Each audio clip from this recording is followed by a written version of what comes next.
Okay, thank you. This will start with the roll call. Mr. Porter. Here. Doug Porter. Joseph Pataletta. Mark Blackburn. David Morse. Amy Monahan. Aaron Barba. John Day. Gerald Pogorelick. Thank you very much. And Dwight Ranowitz, I'm on Zoom. Okay, thank you, Dwight. I didn't even see that you're in. Thank you. So, yes, we have 1, 2, 4, 3. Well, I guess we'll designate, alternates, John, Amy, and Dwight. That'll bring us up to 9. Then we'll do our Pledge of Allegiance.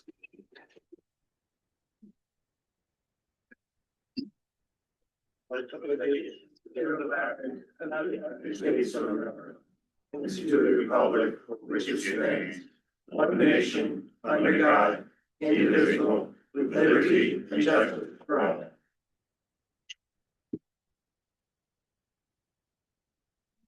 Okay, thank you everybody for being here. Welcome Dan, who's taking our minutes today. Nice to see you again. I can shut this off. This is crazy.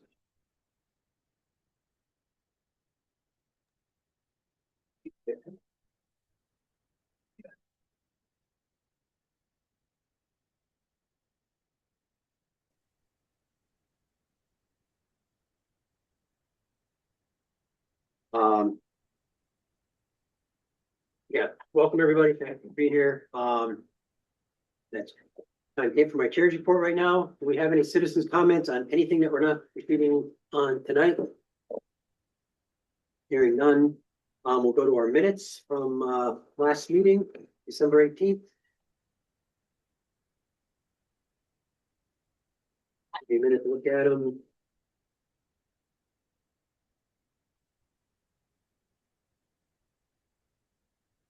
And we have a motion to approve. So moved. Second. Any discussion? Hearing none. All in favor of accepting minutes? Aye. Aye. Opposed? Any abstentions? I abstained. It was. Did you get that? Amy abstained. And made motion. Doug and Okay. Joseph seconded. Joseph. Adeletta. Oh, Joe, the Joe is here, yes, okay. Yeah. On to reopening the public hearing on application 669-10-25, activity on a scenic road. MBL number 6389-/70-23 Kings Highway Farm. Continued. Mr. Chairman, Yes. I have to recuse myself. I did not listen to the tapes of the prior meetings, so I can't participate. Okay, thank you. Okay, Brian, we had I think you kind of had a list of Yeah. items. Yeah. So we can hand out some of them. We're gonna hand out the others after. Or do you want me to hand out everything out all? Why don't you hand everything out all at once that we have about?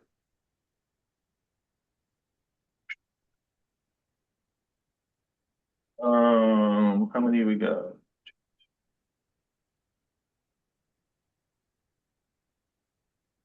And for Dwight and folks online, I've shared my screen. I believe what Mr. Sheldon is handing out is the wetlands map and the wetlands report as submitted by Richard Zulik. So that's on the screen right now. Yes, thank you, John. It's visible.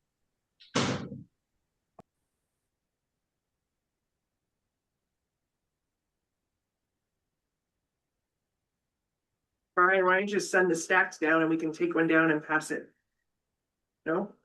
John, can you make your screen bigger? Well, I'm sorry? Can you make your screen bigger? Like zoom in a little bit more?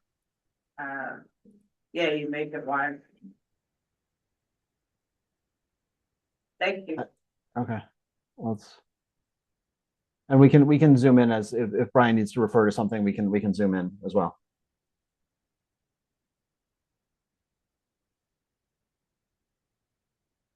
Share it.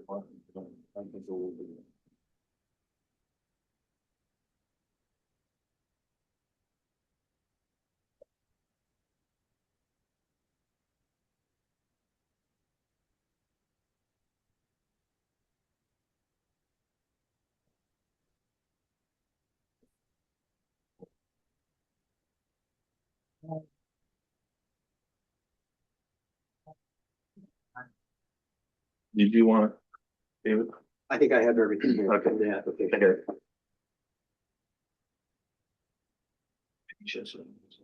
I was just trying to.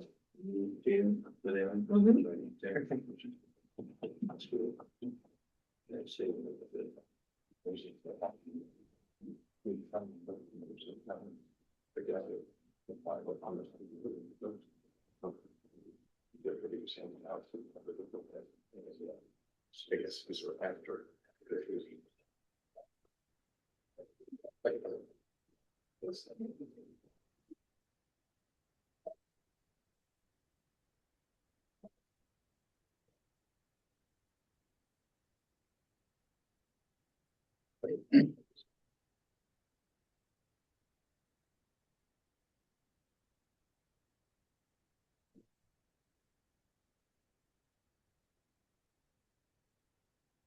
Yeah, we got to build.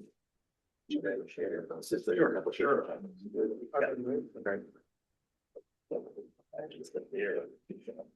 No.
Yeah.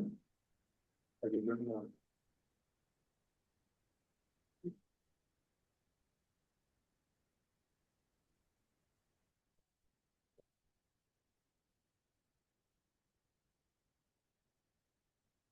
Actually, I think I'm with them. It's not fun, it's on. It's nuts. What should I find out? But I'm. It's a few, it's not. It's sort of very famous. The government, I think it's an expression of that. So it's something. I have to.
Is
any of this on the website so the public might have access to this?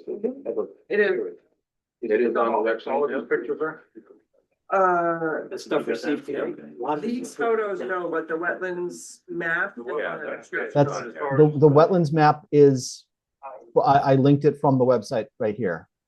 Right, Yeah, but all this. but these document- photos are not available for the public, correct, John? I think they are. Hold on, let me look at the, so I'm bringing up the Quarry Road combined file.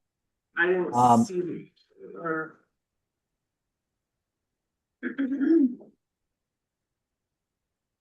No, where the heck were those? I had put them up. Maybe they're in the, they might be on the, shoot, I think, we had scanned those photos were part of the public record for the previous meeting. Brian, am I correct that the photos that you're sharing were the ones that you had given to me previously? Yes. Yeah, so those were part of last month's hearing file, and I can, But we didn't show anything. what's that? You had it on the computer, I'm sure, but. Yes. Will you Right. look at that while Brian's handing out more photos? I don't remember seeing this here. Page. Yeah. Yep.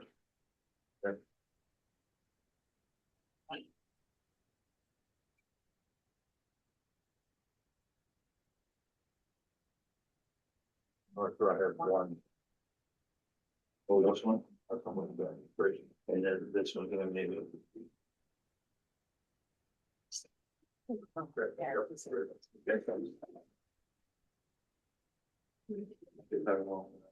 Yep.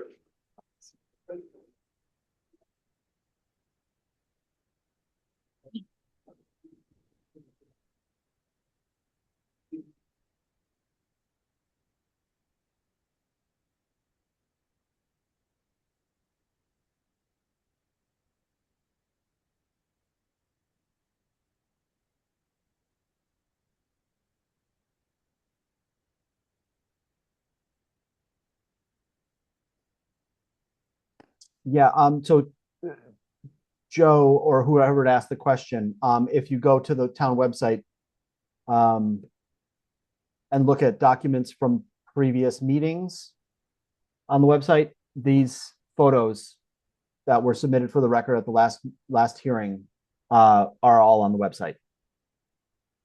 What date was that? The The one- December 4th meeting.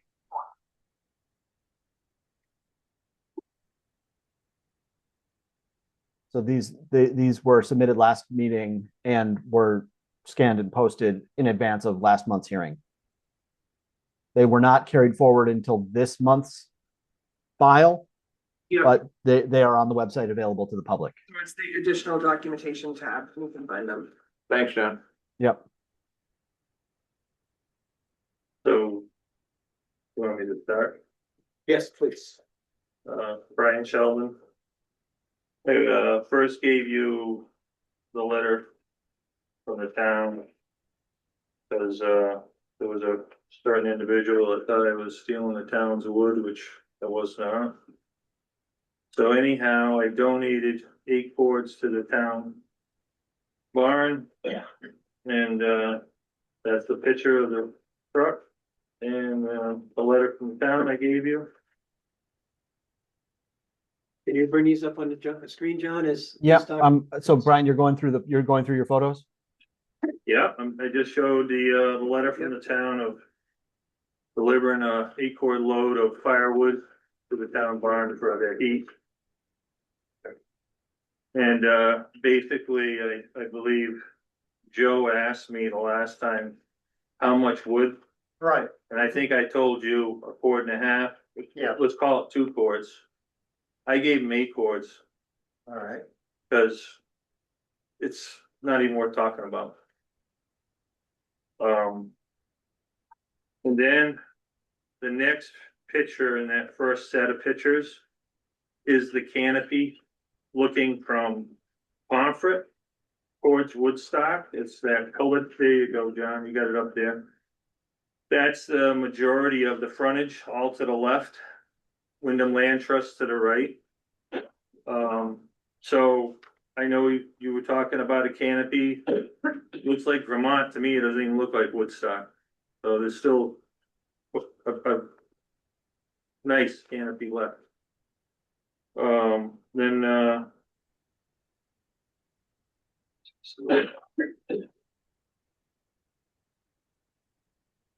after that is a picture going. Oh, well, I got the address. The next picture, I believe, John, is gonna show the, I dug a basin before it hits Quarry Road on the Range Road and put the hay bales staked because all the Range Road water before used to go right into Quarry Road, down the entire section of Quarry Road to the concrete culvert that the town has and then under the road. And now it goes into the basin there and, the silt can stay there and it's the clean water going down to the concrete instead of out into the road. That's something that I did. And then after that, the next picture is where the concrete pipe is, and you can see in the distance some boulders, which would be the entrance going into the cabin lot. And you can actually see the water there to the left. That, I don't know if you guys can tell, but that there is, there's only 2 places I know of in town. That's one of them, which the town could use for the kids in school if they want to do a school bus trip. That's what they call the wet road. And the dry road would be the quarry road that you travel on. The town filled in quite a bit of the wet road right there, but you could still fix that. And that was for the stagecoach time. Wagons and all what, that they used back then. So they would go into the wet road to soak the spokes. The horse drink or the oxen, and then they'd roll ahead and soak the other half of the spokes while the animal still drank. And then they'd come out back onto the hard road and continue on. So it's a place in town that they could use as an educational thing, which I don't know how many of you ever knew there was even anything like that, little roads.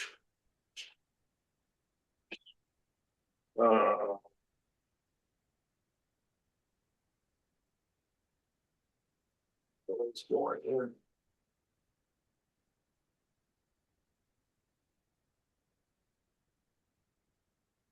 There's a map of the entire property that's there, yeah, that's on the second amount of paperwork.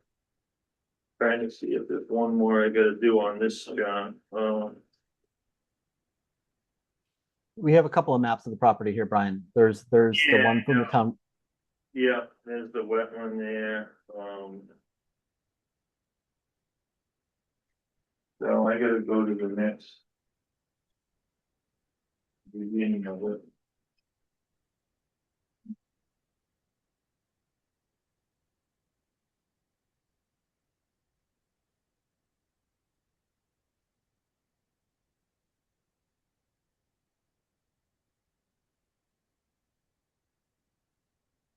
Yep.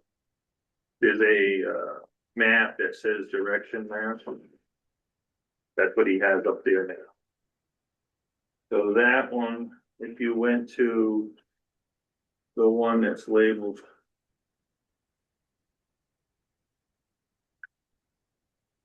What, 2-inch tree, where's that?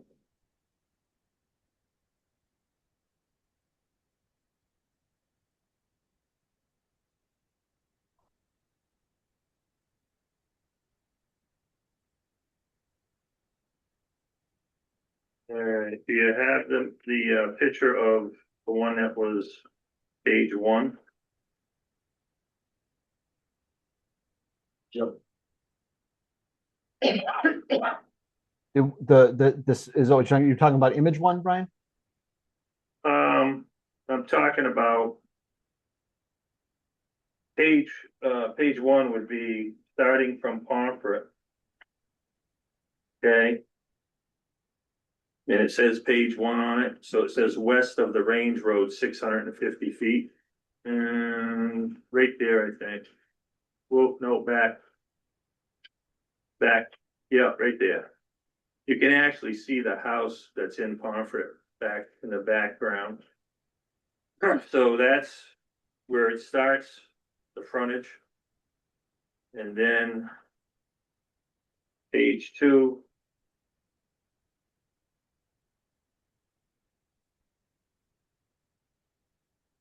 Which is the next one. That was a huge dead hemlock. Right there, yeah, you got it, John. And then page 3 is the range road. We've got my pickup parked in it, yeah.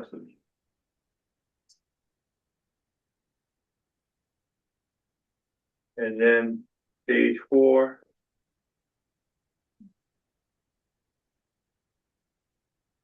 is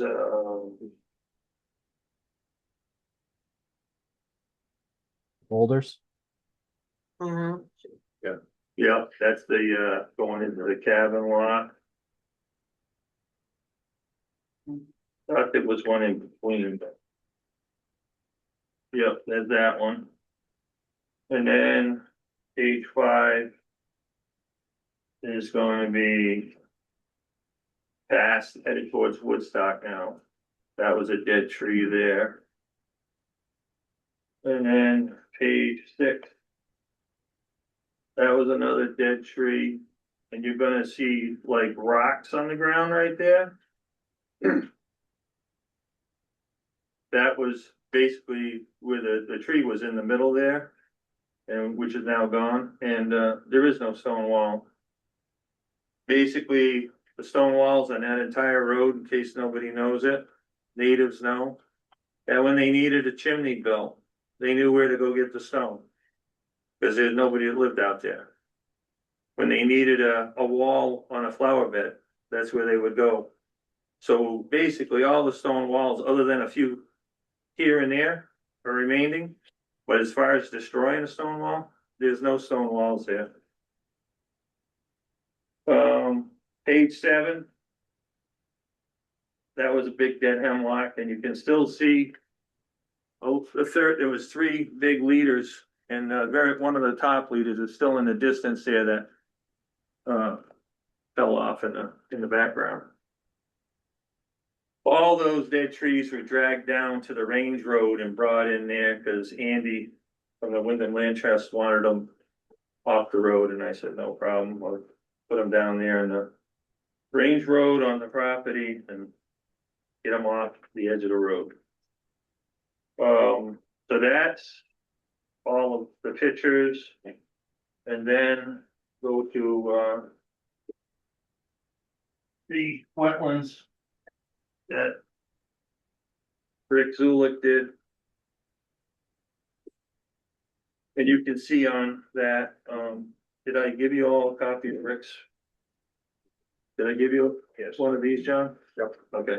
Yeah, I have it on, I have it on the screen after this, but I'll, if you want to Yeah, refer to it. I'll- asking John Day if he had them. Oh, yeah, sorry. Anyhow, you can see all the way over to the left, that's Pomfret.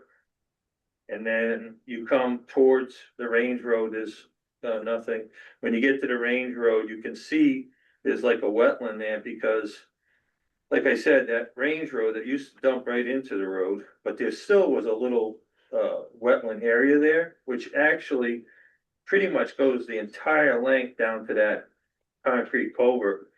And the town does have to do something right where that W8A14. The water's coming into the road there because there's two yellow birches that need to go.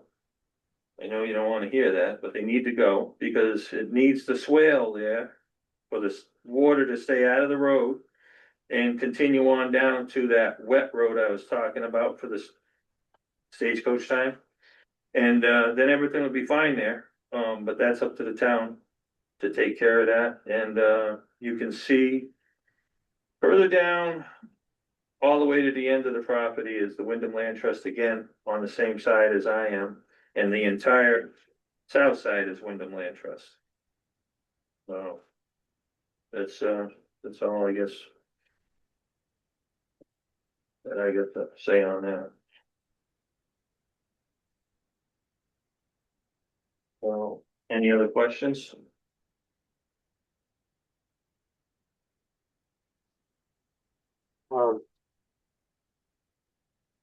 Is that all you have to present tonight? That's everything. Okay. So on this map that you handed out with the wetlands, where is the Pomfret line? It's right there at the end. His last stake was the Pomfret line. It's over here. Which Agenda. state? Which, You bet. there's no stake marked. I just didn't know. Is it WBA 1? Yes, So Okay. it's right on the edge of the map. it's right there. Okay, well, no, it's not clear that that's. Oh, well, I'm sorry, but Okay, no, that's. just wanted- WBA 1. That, I mean, you know it is, but we don't know. No, what I'm that saying, is. right there where it's saying WBA 1.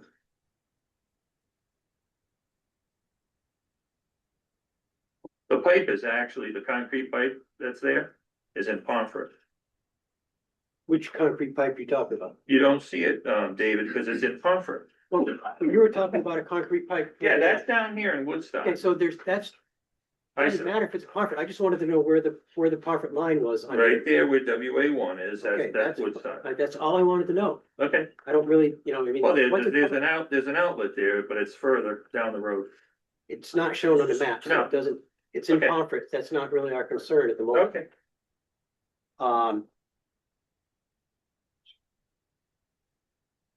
So, you have your access department. What is on that range road? Is that that's an existing old roadway in? That was been there forever. Okay.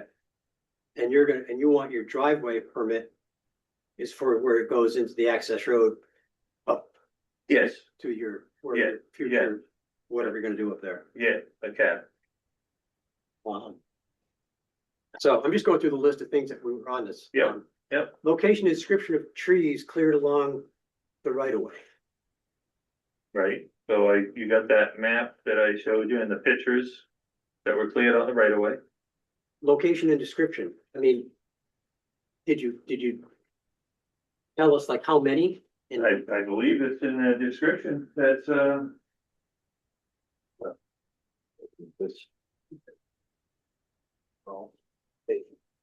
second that one? Yeah. Yeah. Okay. So I Did saw you that get, list. did you get this? Yeah, I did. It's in here somewhere, but it didn't. You got this one? Yeah, I thought, Okay. but is that like, did you take down those, was there only 8 trees that you took down?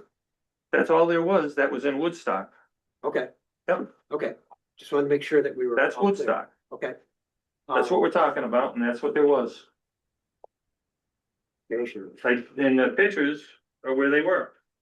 And then they're labeled on the map with the numbers. Yep.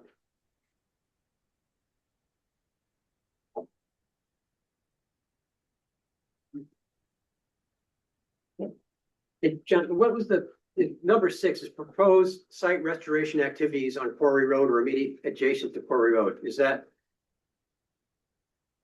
You're talking about the list of things that had requested? Number 6 and number 7 are proposed site restoration activities, proposed stabilization measure soils disturbed within or adjacent to Quarry Road for the winter. So Brian can confirm or deny, but my understanding is he didn't believe, and I don't think the town crews believe that any additional stabilization was necessary. And Brian, correct me if I'm wrong. Well, I put that basin pond in where the range road is because that was an ongoing problem, but I fixed it. So as far as the road goes, there was no stabilization that needed to be done. Everything is remaining the same as what it was, and down towards the Pomfret end, David, the road's not crowned at all, it's flat, you know? Yeah, okay, I was just. No, I'm answering your question. Okay. Trying to. Okay, so there's, number 8 with overall timeline for the clearing and activities on Quarry Road and future activities. So, I assume that on town property, you're not gonna do anything, right? And, I haven't ever since they told me I have to. okay, I worked on my property, but not Yeah, okay, no, and it's that's fine. out in the town access, no. and the last one, number 9, is written approval from the Land Trust, Wyndham Land Trust and the Delorios for activity on their property as well as any other adjacent property owners in the Woodstock or Pomfret. Those were submitted. You got one from the Wyndham Land Trust, which, I don't really like the way it was written, but that's not for me to say. And Sarah didn't want to be involved, period. I told her it'd be nice if she could write the letter, and she, gave me the permission, but she said, I don't want to be on anything to do with the board. Okay, and then the other thing that was mentioned at the last meeting was the change from taking Ohala Road off the permit. I took it up. I know, but all it is scratched out and written in. We need, you either need to rewrite it or make sure you initial those, because it doesn't. That could be done. Just for the future, just so that it's. Yeah. So John, I'll come in and initial it. Yeah, no, I'm sorry. I thought he had initialed it. I'm sorry about that. It's not in I the guess I official did. packet. It's just crossed out. Yeah, I can- okay. Well, Brian, I mean, the packet's right there. Brian, you could just walk over and initial it with Chairman Morris. Where's that? Right here. Okay. Yeah, because that should be in our record as well, the commission's record, that we are aware of a different application than the one that's on the website and the one that we've been working with. That they stated the September 15th, that includes Ojala Road.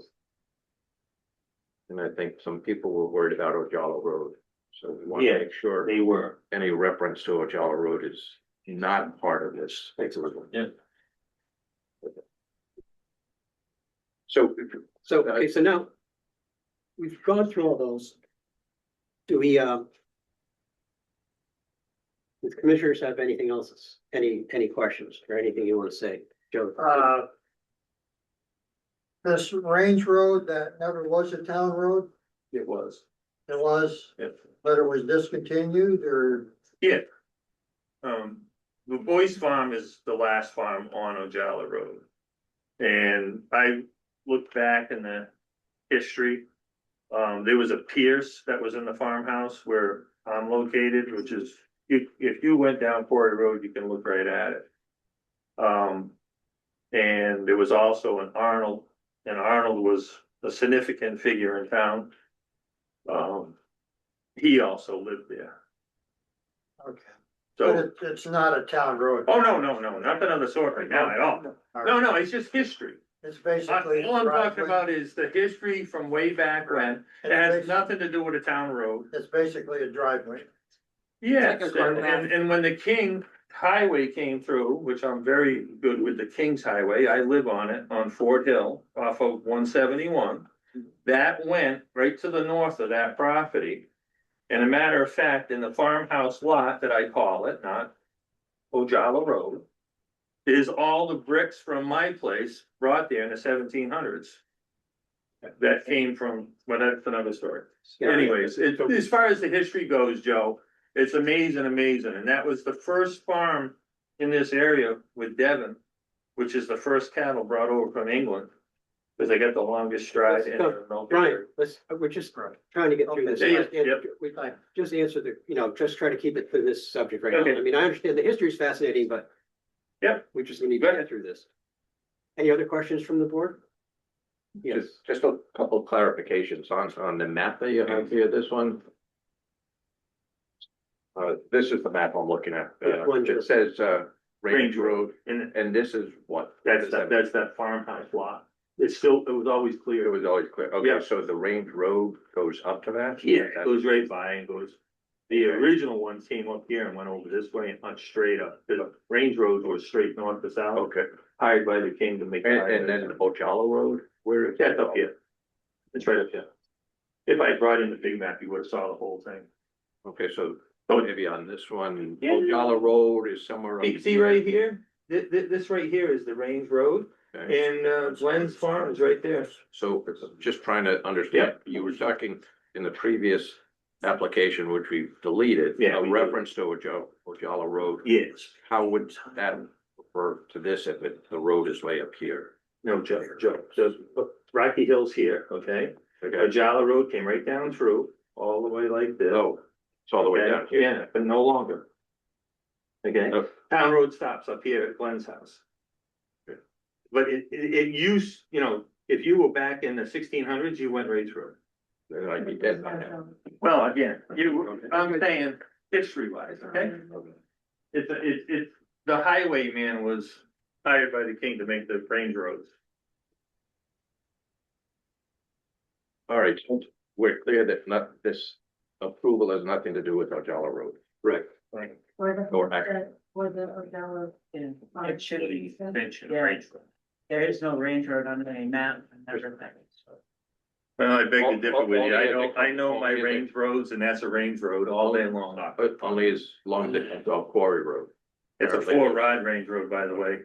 They would have no idea what that is. 2-rod, of course, is town road. Any other comments or questions from, yes, Aaron? So going back to the scenic road ordinance, did you regrade the road bed at all?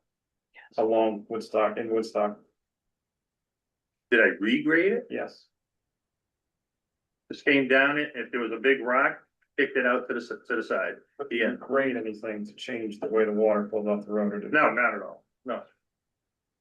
No, Did you add any material? Did you no, bring any no, gravel? no. I was just trying to help the town, and that's the God's honest truth, just trying to make it so it was passable with a car. Big rock hanging up, it's gonna take out your oil pan, I took the rock out. Put it in the gutter. The end. You said you cut down how many trees along the road in Woodstock? It's right on there. The There. list was, I counted 6 based on how he Might be 8, identified. I don't know what it was, but whatever it was on that. 2, 3, 4, 5. So the length of the road along your property is almost 1,400 feet. Yep. You mean to tell me you only cut down 8 trees along the whole length? Absolutely, you can go look at it. I'll Where show did you. all the other trees come from for the 8 cords of wood? From in the lot, Aaron, I've been working in there, I didn't just work on the road, I worked in the lot. I've taken out probably 2 tractor trailer loads of timber. I've got at least 5 loads of firewood with a triaxle truck that you see in the picture. I don't just play around all day, you know, I gotta work. It's 100 acres there of timber, nothing to do with the town. Okay, I didn't know where the trees came from. They're on the. Well, on the land, Okay. real simple. And I donated it to the town just because of Kevin Withers telling me I steal town wood. That's absolutely not even close to being the truth, ever. And that came out of his mouth right in this Let's meeting. just keep it to the questions asked. Well, again, when you Let's just- say let's- you're stealing, So. Good. Just keep it to the application, please. Can we just? Activity on a scenic road, but this started out as a driveway permit, or is it just? No, it's just activity on a Okay, scenic so road, it's and I separate. just- Okay, I'm just trying I'm to not sure if clarify. Driveway permit has been applied for. John, was a driveway permit applied for? Yes, but this was, this was written up as a notice of violation for activity on the scenic road without permits. But the driveway permit application sort of came, I don't know, somewhat simultaneous to Mr. Sheldon's application for activity. So this discussion is about just the activity on the scenic road and not the driveway permit. That's a separate type of thing? No, Yeah, I think the driveway permit is something that'll be is reviewed primarily by the public works director, and if it requires clearing, grading, paving, whatever on a scenic road, then that's additional activity. I don't recall if the driveway application requires any what might be considered activity. Not to muddy the waters. I have one question about the driveway, but I don't want to ask it if it's a separate type of thing. so I'm not clear. If this is just the public hearings about activity on a scenic road, then he wants to add a driveway that wasn't there previously. That's another public hearing for the driveway permit, no? Or is this, for activity on, or is this activity on a scenic road The for the driveway. driveway permit? I don't believe so. As John said, that's the purview of the highway foreman. And he'll write a letter to the If it's on a commission. scenic road, there has to be a public hearing. It has to be Right, approved. if the creation or development of that driveway would involve any of the elements that trigger activity on a scenic road. So, Correct. there are a couple of barways or a couple of openings already in place along the road, the range road and the development road that, to the east. I don't know if what Brian is proposing to do to formalize those as driveways require any additional activity. Again, because it's not a paved road, so it's not like an asphalt apron is critical. No, I realize that, but is where he put where the driveway for his cabin lot is, as he calls it on here. Yeah. Was that an existing road? it was a barway. Absolutely barway. There was no stone on the ground there whatsoever. It was a barway going into that lot from the farm. All day long, it was a barway. I wanna know who's saying no, and they got pictures of it. with stone there? No. You can't comment right now. You will have an opportunity after we finish. You respond to me Yep. or John and the commission. We're Yep. not having cross conversations. Okay. So anyways, there was a barway there, David, that went into that lot, and there's a wetland all to the left. And it's a triangle piece of dry ground. And what I was amazed at when I got up in there, Jeez. it's all sand and gravel. So as far as a septic or anything like that, there's not a problem whatsoever, which I'll cross that path when I do the perk test. But meanwhile, it's all gravel in that whole area there. And I do know my gravel.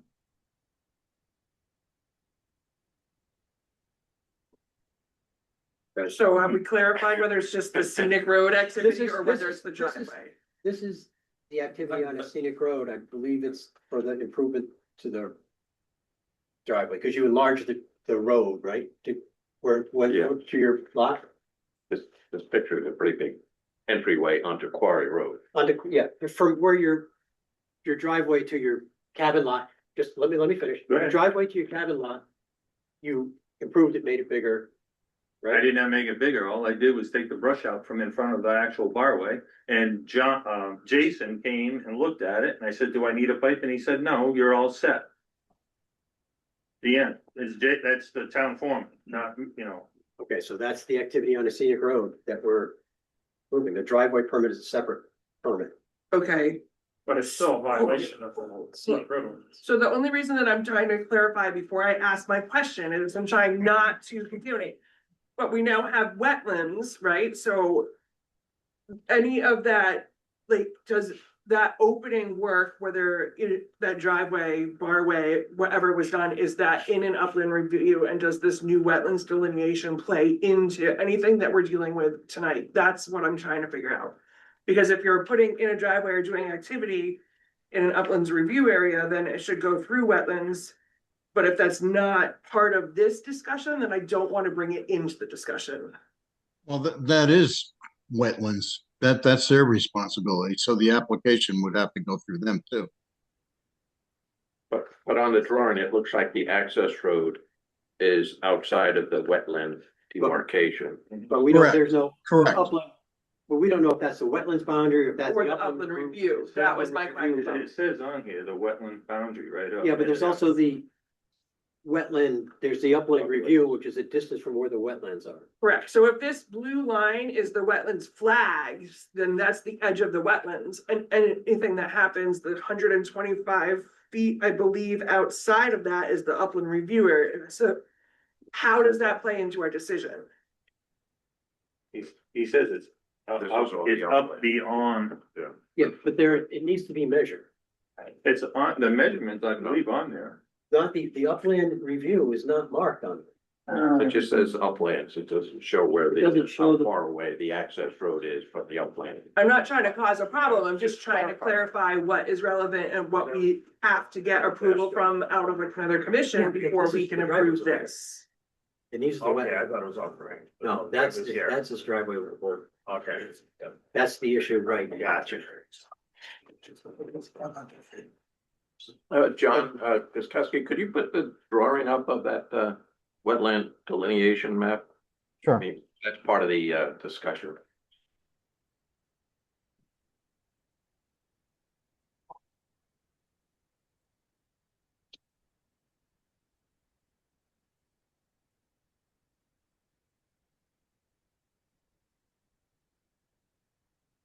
I think what we're gonna try and do is see how far away that access road is from the blue line of the wetland Right, there's, area, Yeah, because that is all noted as upland. yeah, it's also, it says the sketch is not to scale, so you know, clear. But there is large, what is shown on these, you know?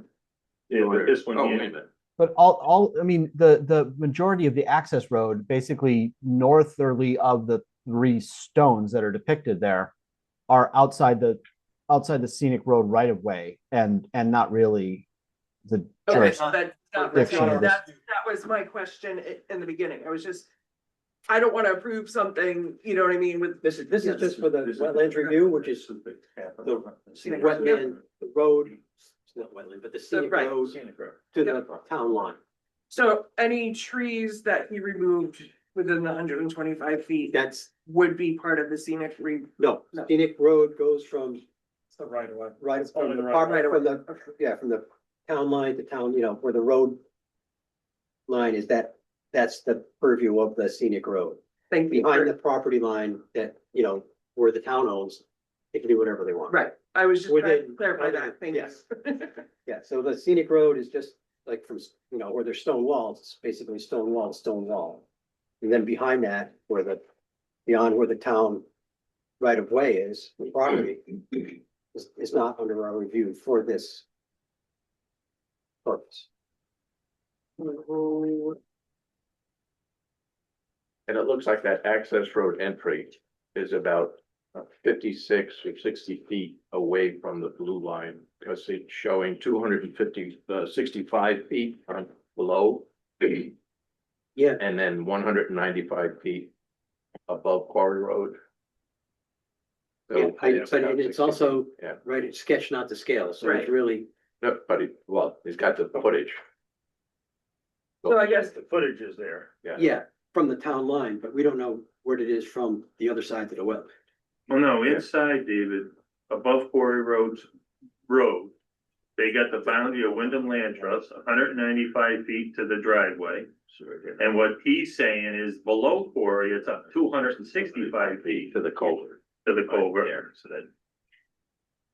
that's what he's judging his measurement by. Of 56, 60 feet.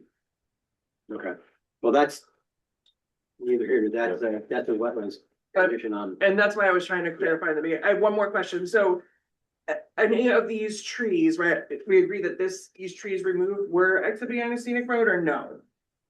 They were. They were. Scenic. So if any of those are in the wetlands area, is that any concern to us? For making a decision? And I'm not, They weren't in that wetland area, Amy, they were past it. If you look at the map, that tells you where they were. no, I'm just asking if, Well, I'm trying to answer if they said yes, then I would ask if they were. I'm just trying to clarify that we're covering our bases, you know what I mean? For the scenic road ordinance. It's just you're not allowed to cut down trees, mature trees in the right of way. Do you understand what, so? I'm Yeah, I just- know, I understand. I just wanted to make sure we're making a decision, knowing what it's on, that's Yes. all, just clarifying. Just trying to. So if I can carry Amy's string along. There's no further driveway permit needed by Brian onto either the access road shown here or Range Road. 'Cause The way I understand it, the driveway permit is he needs to get through the town and work with the town road foreman or whatever the driveway permit process is.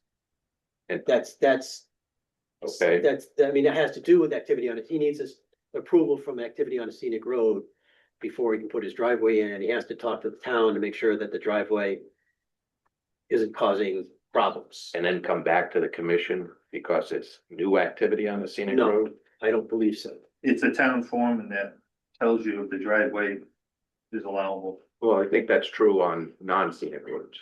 That's probably true. But I think on scenic roads, there's a little bit more oversight. Yes. John Guskowski, any input on that? On the elements of jurisdiction here? No, on whether Brian needs to come back to get a special permit or no, a driveway permit for the access road and Range Road as it comes onto Quarry Road. Because that's presumably. new Yeah. activity on a- Well, I think both openings were there, both access ways were there. It's not Yes. clear to me that he created a new access way. But you know, again, it's if he is changing the nature of the road, and you know, and grading, paving, etc., to improve that access point, then yes, probably. But it's not clear to me that he did or will be doing any of those things. So, reading the application that's in front of me. It said, took down dead trees, took down no stone walls, pushed back some alders that were hanging in the road, made a drive entrance where there was an old barway, opened up the Range Road, the south end, clearing to the east for cabin, like, that's not stuff to do, that's on his own property, so that's not applicable for the scenic road. So in the application, he's talking about making a drive entrance that he did where the 3 stones drive entrance to the cabin lot, he calls it, where the boulders are. The access road. Yep. So I think that is the approval, this is for that driveway. Okay, Was there, did you get a letter was there a letter there from the road foreman? Town foreman? I believe so. John, Yeah, I'm not sure if it's in the file. I think he was basically holding off on it. Brian, do you know, did we put it in the file? Hold on, let me see. We had sort of I'd held off on my commentary on it because it usually goes through the highway foreman and myself for driveway permits, and I was holding off on my endorsement until all this was settled. I was gonna say he met with me. Yeah. And approved it, but maybe you didn't do the paper, but I know he met with me. Here it is. A letter from October 7th, yeah. Yeah, here, hang on. I thought I saw one in here somewhere. Can't read that, John. Okay, I'll zoom it. I can read it. So this is from Jason Scranton, Director of Public Works. I think to Brian, copied myself and Paul Feig, the building official. Mr. Sheldon approached me about his driveway application for 235 Quarry Road. He does not want to install a culvert pipe at the end of the proposed driveway. I have no problem with removing the culvert pipe requirement from the application. The driveway is currently pitched into the existing roadside swale, which I believe will be sufficient for the time being. If the town makes improvements to the roadway and drainage in the future, we may need to make adjustments in that area as part of the project. So it didn't seem to me. Well, I mean, As that's if he- basically. Yeah. moving-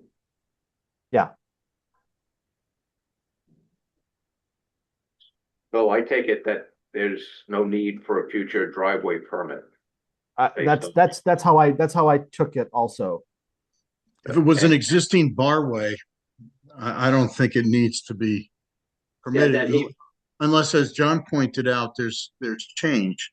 And that change can be made by the highway foreman. He can require a pipe or a paved apron or a lip so water doesn't go down from the road. But none of that exists according to this documentation.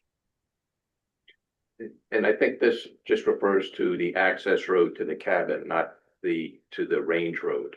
Yes, The range road, I actually already improved it by getting the water. I tipped it on my property instead of going straight out to Quarry Road. I tipped the entire range road so the water all goes to the east to that basin pond with the bales of hay. So I improved town's water problem. But all of that was without. that was activity, that was beyond the scenic road, that was back on your It's own. on my property. On your property, Okay. so that's not. Part of this. On So mine. we- So my understanding is no further driveway permit applications needed for either the range road or the access road. That's my understanding also. That- Is that What we're, commission clear on that? Were there any public hearing for the? well, we're not expecting any more activity to be done to do work on those driveways, Right. right? Right, it's already, he's already done what he Okay, plans to do, correct? Brian, you do not want to alter either of those entrances at No the need- road No need, whatsoever. in the future. all right, so the expectation is no more work or activity for those two entrances. But they were altered Yeah, without our. without, Well, I don't know if the range road was, but the. The range driveway road certainly wasn't was. altered at all on the town easement whatsoever. And as far as the barway, what was altered, you're not even talking a couple feet of what was altered going into the barway. Aaron, But the scenic road ordinance says you're not allowed to do anything unless you get approved. Right. Whether it's 1 foot or 50 feet, it doesn't matter. I guess if you wanna say that, that's fine. Well, I mean, that's the way the ordinance rules says. made. You Yeah, should have come here I first. heard him loud and clear. Okay, any more comments from commissioners? Okay, want to open this up to the public? If you have any comments to make, please stand up and state your name and. Ray Morgan, Boy Road.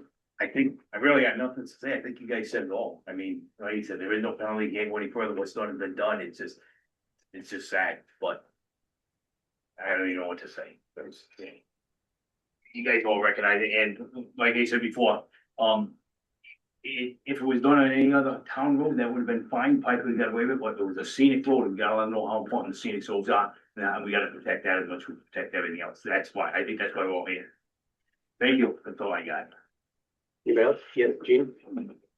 Hello, I would like to know if the new, the Barway access way had an apron that was improved to widen it, at the road to edge, or, cause that would be a widening of the road to have the apron. Like, that was one question. And let you answer that on to the next one. So Brian, was the where the road, where the. Byway was that big, David, there was no wall there at all. I had, Was. no, I'm saying that the wall that's there to the left in the picture, if you notice, there is a wall, I built that wall. Was. But other than was- that, I did not You did not widen that. widen the barway, it was a widened barway. You know, like there's no apron that you improved. What's a, I think I told Aaron, it might have been a couple feet on the road access part, but other than that, that's it.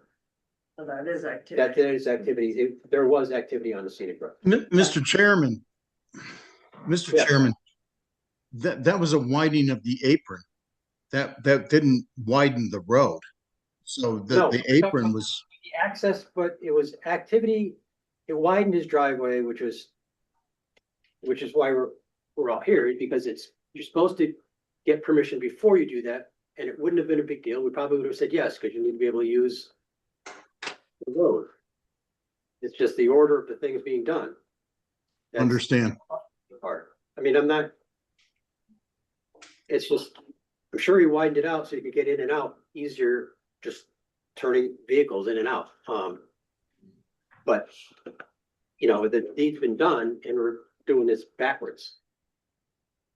My Yes, follow-up question is, if utilities are being brought into this property, are they going to be buried along the side of the road? And will that constitute another hearing? And I gotta be buried. I don't know what kind of control we have over public utilities, even on a scenic road. Do you know, John? Public utility, well, well, that's a good question. Utility has right of way. They have, right. I don't know, Dwight, I mean, you'd know better than I would, if they're subject to our local jurisdiction, or if they're basically covered by the Connecticut Siting Council and they can kind of do what they want. Good observation, John. I believe it would be the siting council, but I also believe that there's power running up that road. No. There's no, these stops. Both ends, Dwight, there is. And usually Eversource, you could correct me if I'm wrong. They, even though it's in the other town, they come from the closest power to bring it into where you want it, which would be from Pomfret to that location. Because the Woodstock end, where the power ends, is New Sweden Road. It's literally 2/3 of the way to that property, and it's only about 1/3 to get to where there's power.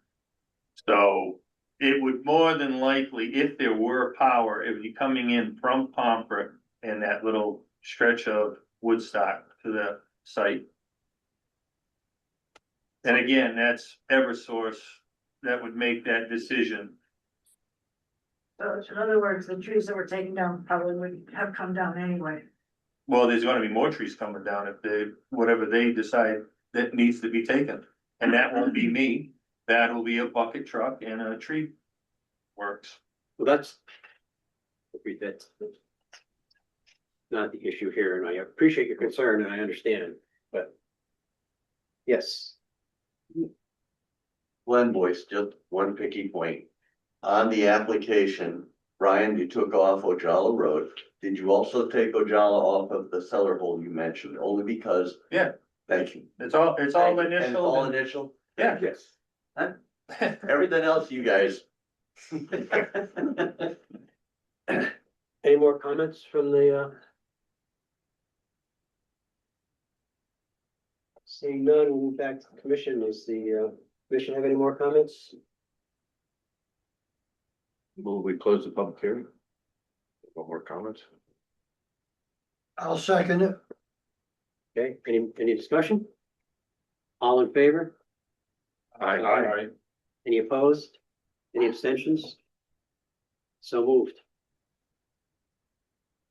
Okay, into our next. So we're new on, business- yeah, okay. Yes, go ahead. Yeah. John. No, I was gonna say, you're on new business 6A, No, no, I actually didn't lose my. Okay.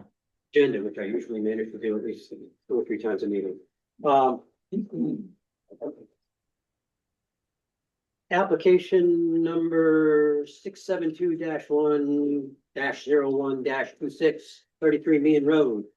3-lot subdivision, new lots. Applicants are Stephen and Wendy Turner. Mr. Chairman, I'm rejoining the commission. Okay, great, thank you. We have that. So at this point, this is just an application submission. I'd suggest that the commission make a motion to receive and schedule for a public hearing. Okay. So we have a motion. Do you have a comment before we?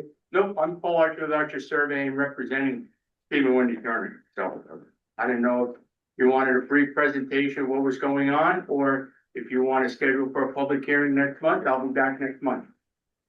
Yeah, well, we're just gonna accept it and schedule a public hearing and move on. Okay, so, Can I just ask yes, a quick question about a form that was on the website? It was the Inland Wetlands and Watercourse Agency form. And part of it was filled out, but I don't know if that's part of the process you go through. Already been approved by the way. Okay, fair. Already been there, done that. Thank you. okay, thank you. And So do we have, I have a yes, question. Why are we going to a public hearing? Yeah, do we need one for a small subdivision? No. No, a minor subdivision. minor subdivision. I'm asking the question why we're asking. Now, why did you suggest a public hearing, John? Generally been the practice. I haven't had you guys heard you guys deal with a lot of subdivisions without going to public hearing. But it just came in. There hasn't been a ton of time to review. So if you just want to table it and have review it next time with no hearing, that's perfectly fine. It doesn't statutorily require one. I just understood that you guys generally do. I think we kind of did the major and minor subdivisions so that we could avoid public hearings on smaller subdivisions. Yes, Doug. And the only question I have, and I'll ask the surveyor, is it a re-subdivision or is it a subdivision? This subdivision. I think it is too, but I want to put it on record that he's telling us it's a subdivision. If it was a re-subdivision, it would require a public hearing. Automatically, I correct. couldn't see anything in there that talked about a prior subdivision. So I There is think not the one, this is a re-subdivision on 19 acres of land. it's a subdivision. not a re-subdivision. Subdivision. Correct. I don't think it requires a public No, hearing. okay, then that's, yeah. Saves everybody time and money. So do we have to accept it and move on, or can we deal with this? We can, I'd like to accept it, look at it some more. yeah, I think we Schedule we it just for next recently got month. this. Yeah. I think we'll table it for now and look at it Thanks. at the next meeting and On the 22nd. yes. Do we need a motion to do that? Yes, Doug? I haven't been in attendance for a while.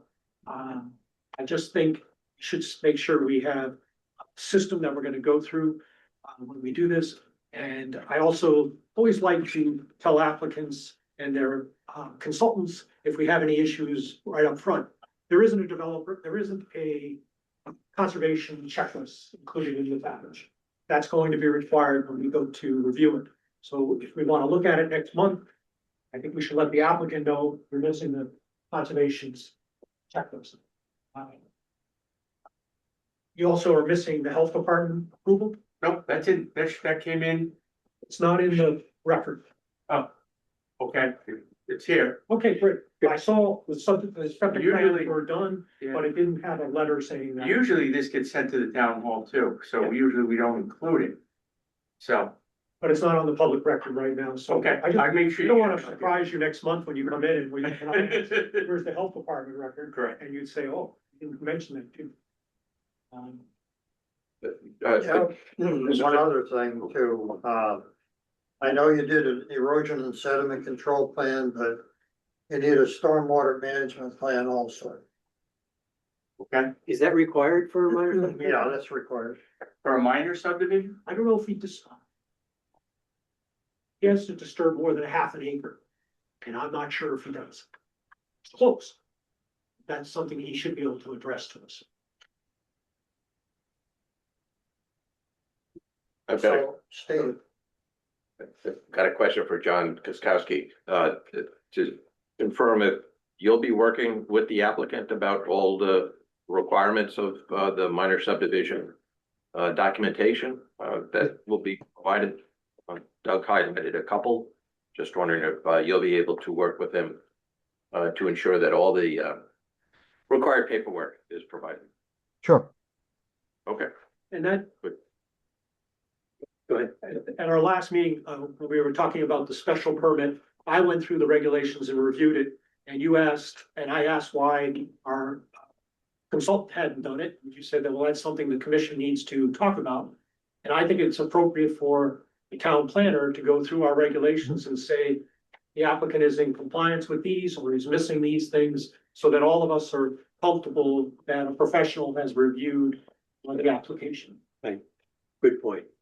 And I think John was looking for direction from the commission, whether Yeah. that's something he should be working on. And I think that's why Joseph made his comment now, is to make sure that, you know, that all the i's are crossed and t's dotted, so that we're not hung up on somebody just missing something that we require. Yeah. So it just, And I put, No. yeah, to Doug's question, to Doug's point, I have prepared, I thought I had put it in the agenda packet, a checklist for special permit review based on our discussion at last meeting. I put that together.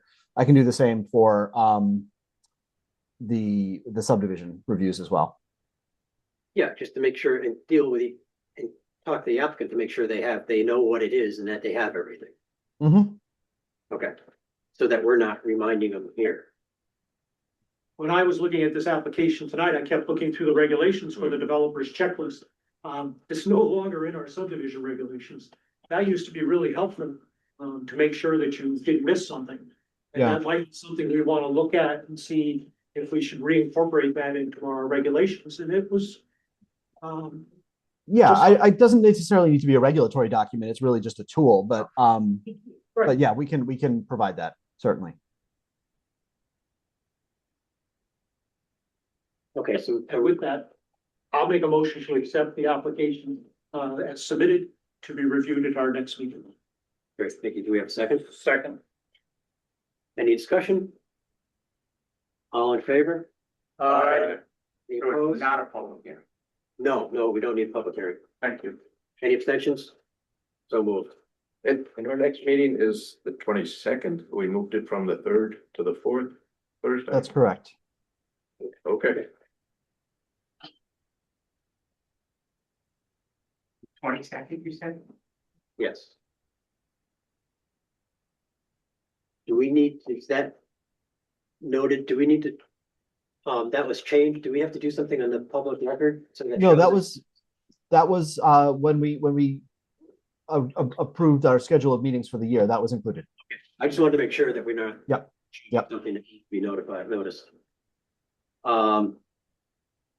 New business B, preliminary discussion, 1379 Route 197 Chamberlain Lake Campground use and potential improvements. Devin Lee? Okay, so Devin, I believe, is online. He had requested a preliminary discussion. Right. Did I Hi. pronounce your name? Hi, did I pronounce your name?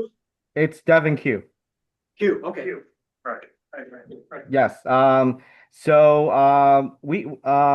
represent a school in Long Island. We run a couple of children programs, and we've been thinking about kind of expanding a little bit. And I came across Chamberlain Campground. Had some initial conversations with them, and they're looking to sell their property. So we had some interest, but I wanted to run some questions by the board to make sure, if we have potential plans for certain things down the road, that at least we have an idea of what to expect. So with that said, we had some thoughts about adding a summer sleepaway camp experience there for 2 months in a year. Is that something that is possible or not possible, or anything that we should be aware of if we're thinking about something along those lines? So what I had sent out, I believe and I can put this on the screen. Devin and I had sort of an email conversation about the nature of special permits and potential changes to the campground. Obviously, if the campground's been for sale. It's been on the market. We've got a lot of requests, questions about it. And people wanting to know what can they change, what can be altered. It struck me that what Devin was describing is a little bit beyond sort of the simple, summer recreational vehicle type campground that Chamberlain Lake has been for many, many years. He was looking to add some additional activity, which struck me as appropriate for a special permit modification, and encouraged him to reach out to the commission to see if there were any red flags relative to some of the activities he was proposing before he went ahead and put in an offer on the place and submitted a special permit, essentially, if that's helpful. Well, reading through questions and answers that you have on the paper that you gave us, I mean, it certainly seems like a good use for the camp. There obviously will have to be a special permit application, require a public hearing. And the health department and stuff, and I certainly want input from neighbors, but that's pretty isolated out there. Well, any of the commissioners have any? Did you all get the? It would almost be like duplicating part of Camp Woodstock, which Yeah, I don't see any issues that we've had with Camp Woodstock. I mean, they have that type of facility on waterfront, and there's never been contamination or issues with waste that I know of, and I order their property. So to think about it in terms of that, like, it's feasible for our town to host this type of activity on waterfront. I thought John answered the questions pretty well. There are other agencies, I suspect, other state agencies that would have input into this, that the applicant would have to look into. Health department, safety and health, public health. Just check in with the fire department and fire chief, the firework game app.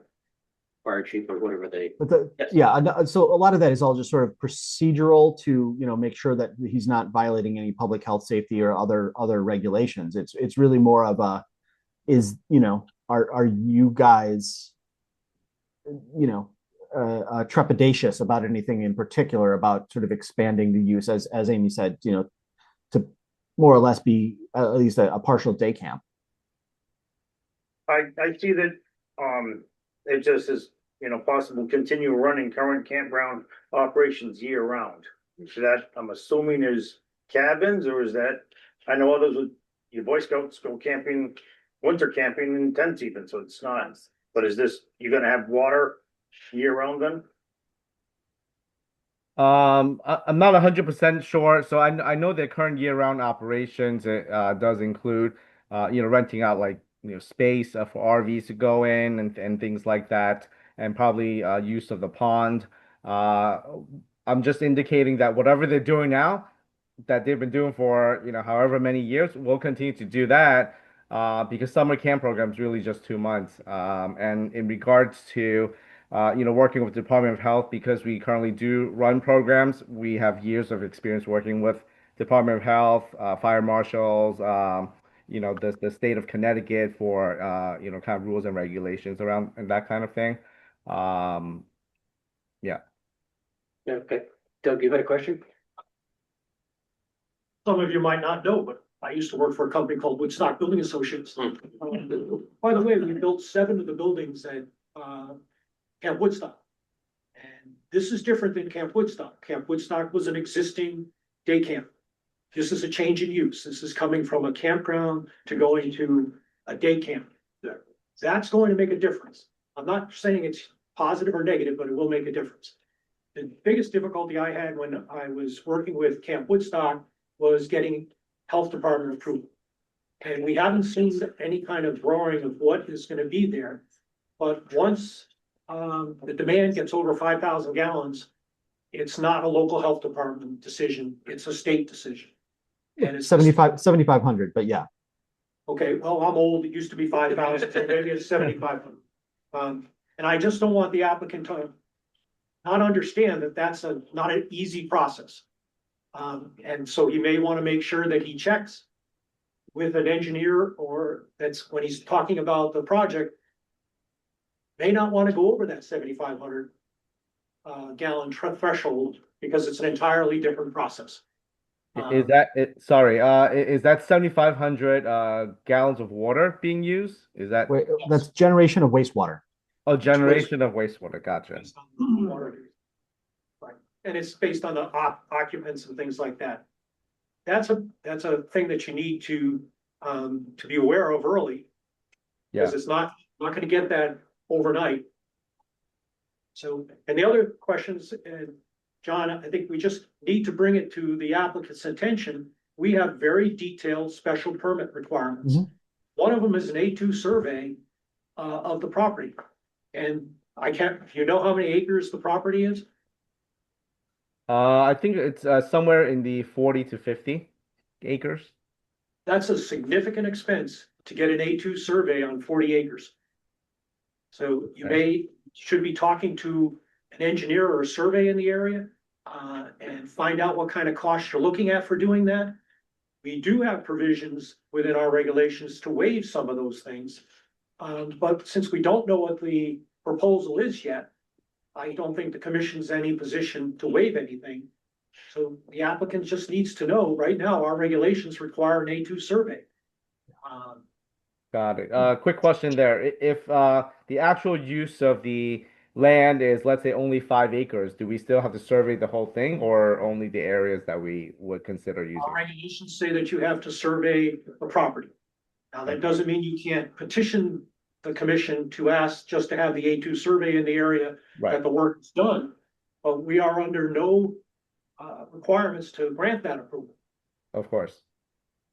I think you'd want an A2 survey for the whole thing anyway, because if you're gonna have overnight camps, you're gonna have trails all over the place. So you wanna make sure you know where the property line is exactly. Right. Okay. I'm just reluctant, and guess what? I've appeared on both sides of the state. I don't like preliminary discussions. I never have. Because the information isn't all there for anyone to make any kind of a suggestion or a decision. Until we see a plan of what is incorporated in a day camp, I don't think we can make any comments on this. Because what he thinks is a day camp may be something different than the other commissioners are thinking of what a day camp is. So I think if the applicant really wants to work on this, they really need to show us what kind of facilities they're expecting to have. That's fair, Doug, and nobody's asking you guys to make a decision. I think the applicant is trying to develop the best reservoir of information about whether or not this is worth pursuing financially and with a major investment. And if the commission heard day camp and said, "Oh hell no," that's important information. And as is your detailed expectations. And I gotta tell you, I think Woodstock, Camp Woodstock has been a positive impact on the town of Woodstock.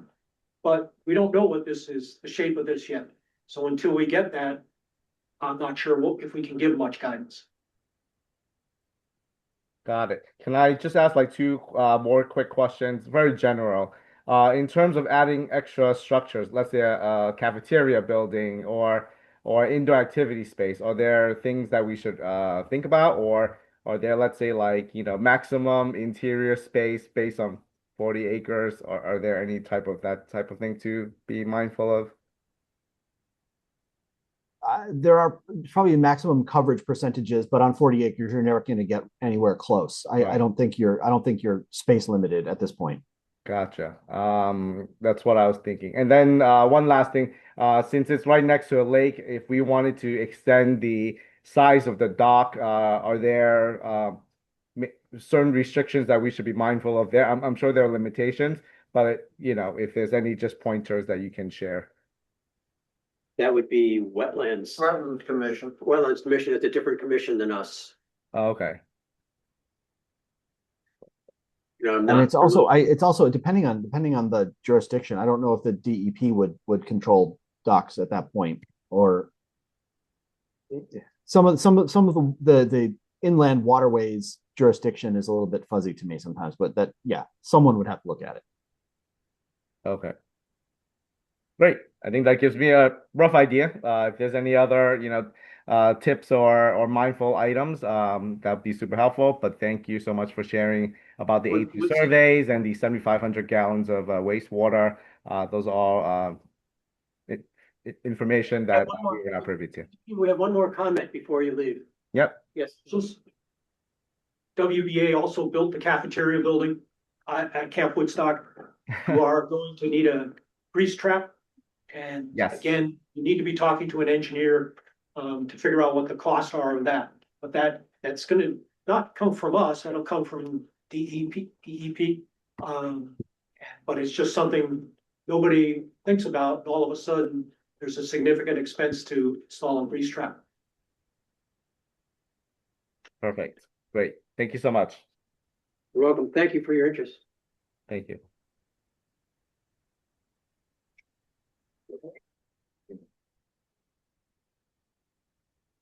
Still. Is it, just out of curiosity, is that your camp now? Camp Woodstock? No. Chamberlain, No, they closed. End of October, I think. Yeah, I thought they called, okay, I just wasn't. They're generally, campers are April to October, the Yeah. seasonal Right. RVs. Yeah, that's what I figured, but I didn't. Because the water lines are all blown out. Yeah.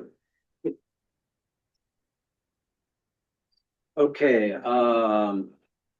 brings us to old business. I'm gonna recuse myself again. Okay, application number 669-10-25, activity on a scenic road, Kings Highway Farm. So, we have to, does anybody want to make a motion to approve? Well, so before we do that, I actually have a question. Well, we can do that now, or we can do a discussion on the motion. Do it now. Sure. So what are we exactly being asked to do with this? I mean, initially, when this particular activity on a scenic road came before us, it was surrounding the issue of cutting down trees that should not have been cut down. And it was sort of like, okay, there's no penalty, et cetera. And now it seems to have morphed into a application for a driveway. Well, And so how are those two things interacting, and what are we being asked to do specifically right now? basically, there's no penalty or anything, any consequences for what he's done, and the way the way it's written, Okay. which may change. They're still working on that. So there's no penalty. So basically, it's what should have happened before is we're approving his activity on a scenic road, and he went beyond the bounds of what he should have done. And he should have just applied for activity on the scenic road, to put his, to approve the driveway there. And that didn't happen. So, and then if he checked and found out a scenic road, he would have known not to mess with any of the trees and stuff on the side, which you usually don't mess with trees on town roadside anyway, unless you have permission. Usually check the town before you start cutting down trees. So the matter before us right now is whether he can put a driveway in. The matter is Is, kind of. are you going to, yeah, Yes, John, go ahead. so I was just gonna say, he's basically at this point asking for permission, or at this point, basically sanction of the activity that he undertook without a permit along a scenic road. Okay. Yes. And everybody is, So this is better to ask forgiveness rather than permission situation. that's the way it's come around. where I we're mean, at, okay. Nobody's very happy the way this happened, and the fact that trees were taken down and, but it's where we're at. I mean, there's no. Yep. Okay. Yes. Is there a word that you could put in the approval, like I approve with something that just don't know if we're approving it, but it's not to deter people in the future, like, you know what I mean? Cause most of our approvals are just approvals, whereas can we say I approve with an objection, or I like, I don't know what the word would be, but is there a word that we can throw in there? I, Can't we just deny it because it's not gonna matter anyway? Right? well, if he denied, he's gonna have to reapply To do what? To do what? What reapply? to use the drive. It doesn't need to because he's not making any changes off the scenic road. He's just driving into it. No, because he already did Right. offer it, Yeah, so he would have to come back. yeah, So that's essentially the only penalty we can assess it. Is that he has to reapply for that. which is, For what? Aaron, say that again? Driveway. He already altered the driveway. So that's done. What, why are Only you if we saying? approve it. If we approve it now, he doesn't have to do anything. If we deny this application, he would have to come back again. To for do the what? Because he driveway already permit, altered because the you're. driveway. That's what I'm asking. I think he They do already the same thing altered the again. driveway. He won't be, He did. presumably there are no more changes to be made. He just has to move the rocks out of the way and. But we still have to approve the driveway. No, No, we're approving We the don't activity have on to, the scenic road. because. No, there were two driveway, there were basically two Openings there. openings in the road. And the thing that would trigger a special, thing that would trigger a scenic road activity application would be either creating a new opening or making improvements to that opening in a way that, you know, regrades, paves, or what have you. And what he's saying is there's nothing to be done. Yeah, he's already made the improvements that he wants to make, that he should have gotten a permit for before. And we got the letter from the highway foreman that he didn't think anything needed to be done for the driveway Yeah. now. So the driveways are there. That's what I'm taking away. The driveways are there. There's no more work needed for the driveways. Are you thinking something else? But he altered it already. Yes, Yes. he did. No argument there. And there's And no we have penalty. to approve that activity. So if we deny the activity now, he's gonna have to come back because he already did the activity. He somehow needs to have approval for that. Either we approve it now or he comes back and we approve it later. But we have to approve that activity. I know he's already done it. But he should have come to us first and he didn't. So Yes, either you're we right. approve it now or he comes back and we approve it again. Right, but Okay. what grounds are you gonna deny it on? He did it without approval. Okay, so then when he comes back, are we just He gonna still keep did it denying without it? approval. Are we just gonna keep denying it? No.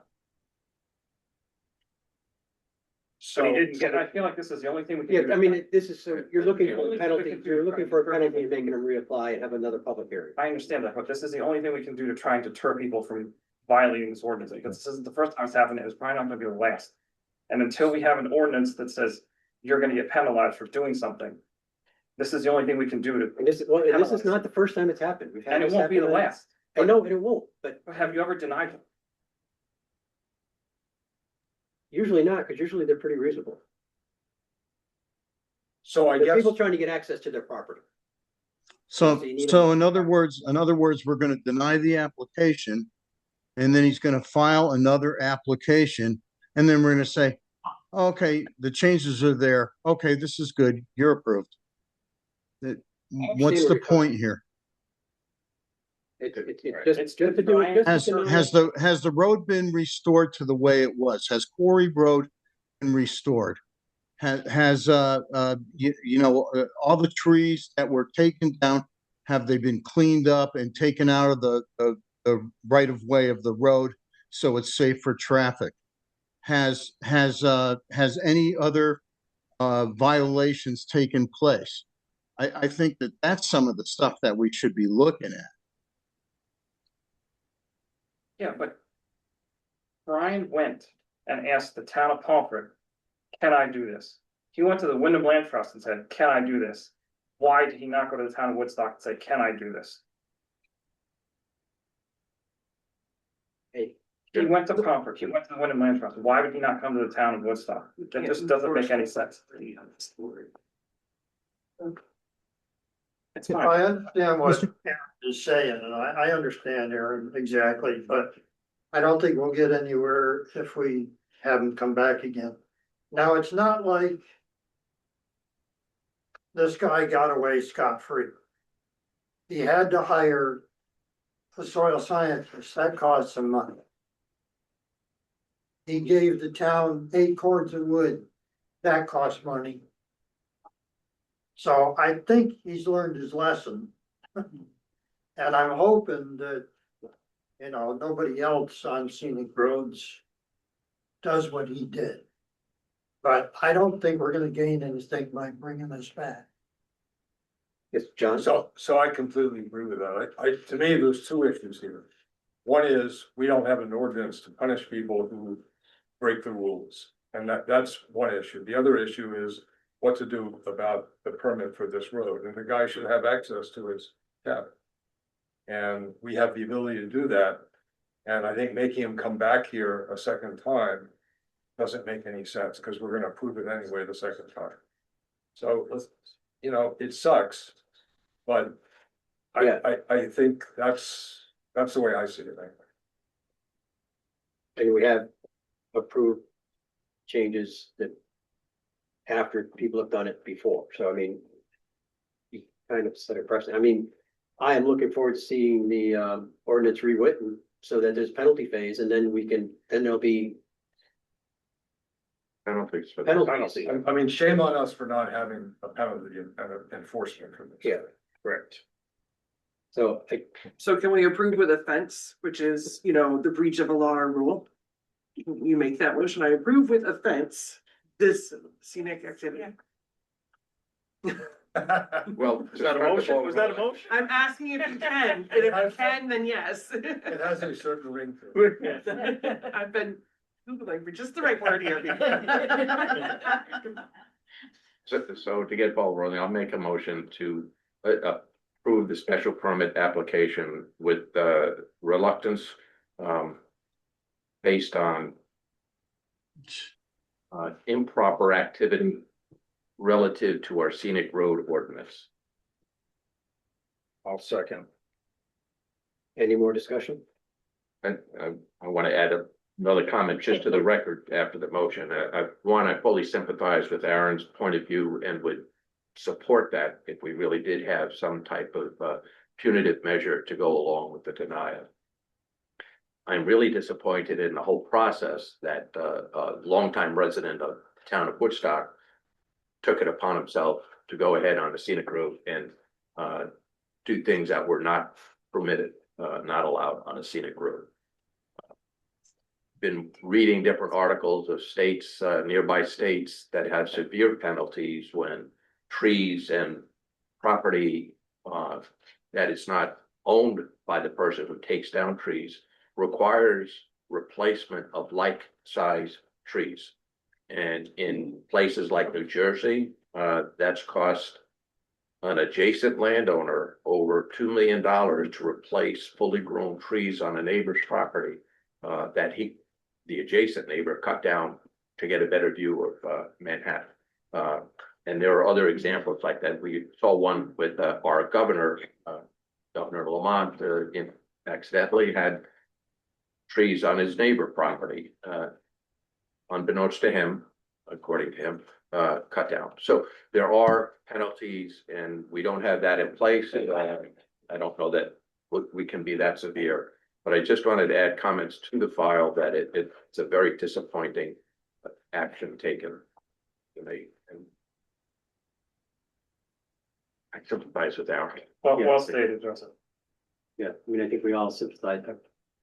I understand. Any more comments, discussion? All in favor? Aye. Any opposed? Any abstentions? I'll abstain, Mr. Chairman. Okay, thank you. Who seconded the motion? Mark Blacker. So moved.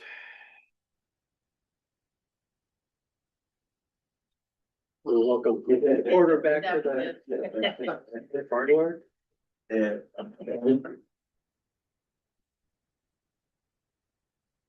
Yes.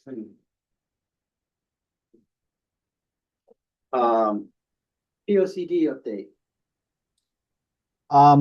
Do you want to bypass the multifamily at this point? Skip all business, multifamily development. Oh. For regulation discussion. So yeah, you're right. I'm sorry. It's your call. That's on the agenda. It's your call, Mr. Chairman. Thank you for calling my attention to that. Multifamily development regulations. Mr. Chairman, Yes.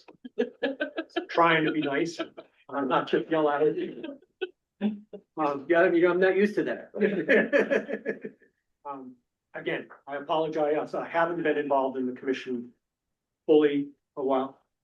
My understanding was that the first meeting of the month was being used for discuss planning issues. That's on my list of things to discuss. And I think I would love to talk about multifamily development regulations tonight, but I think it's late to start that discussion. But I think it should be noted whether we're gonna stick with that the first meeting of the month is based on planning issues. So that's, And to have things added to our agenda the week of the meeting, that take away from the discussion, which I was all prepared to have on multifamily development, is upsetting. yes. And I just would like to see if we're gonna continue with that. I think we've talked about a lot of issues, but we really haven't written a lot of new regulations in a while. I think this is important. I think it's important to have the discussion. But I think it's a little late to start on that discussion now. That was my point, note that I was gonna do at the end, is that, when we started having 2 meetings, a month, John, it was mostly because we were so busy on our regular meeting that we didn't have time to discuss whatever changes or what we were working on with the regulations. So we really had that second meeting was just to have work on our own projects. And yes, sometimes we've added public hearings because we're running out of time and we need something, something needs to get done, we'll add it to it, but that's us adding it to our own meeting. So we try to keep, these things could have all waited till our regular meeting in a month. I mean, I would like to get to the point, if we don't have something to discuss, that we don't have this first meeting, because we're all busy and it's extra time. And if we're gonna come in, we can do it in an hour and a half and be done at a reasonable time with our discussions and what we're working on. And this whole, it's after 9 now, and we're just getting to what this meeting is really this meeting. So in the future, John, if you could just try to not schedule things for this first meeting. Sometimes I just, if the regular meeting gets really booked up, then check with me, or so that we have time to work. The whole purpose of this first meeting was to work on stuff that we need to get done for the town and not have all these application stuff come in, because they can come in on we meet once a month for our regular business meeting, and we did that for years. And I think Jeff started his first meeting, we had a lot of regulations we were changing, and it worked well, but we're having 2 business meetings a month, and I think we should try to go back to the 1 business meeting where we're dealing with applications and stuff. And if we don't have that much to do, then we can also work on like the multifamily development or the POCD. So that's my goal for this, is to keep this first meeting on other things than the regular business of planning and zoning, which is applications and stuff, and work on that. And if we are not that busy, then we can cancel the first meeting so that we work back towards that 1 big meeting a month. I mean, nobody wants to be here till 10 o'clock, but unless we get really backed up with applications, I think we should try to keep this first meeting to our work on regulations. I understood. And I appreciate you think that I have that much control over the agenda, but it is the commission that has control over the agenda, and you guys set the public hearings for this evening. Oh, no, I wouldn't say, I said that, public hearings that were we chose to have that public hearing on this night because we were running out of time. We had other public hearings, but all the other.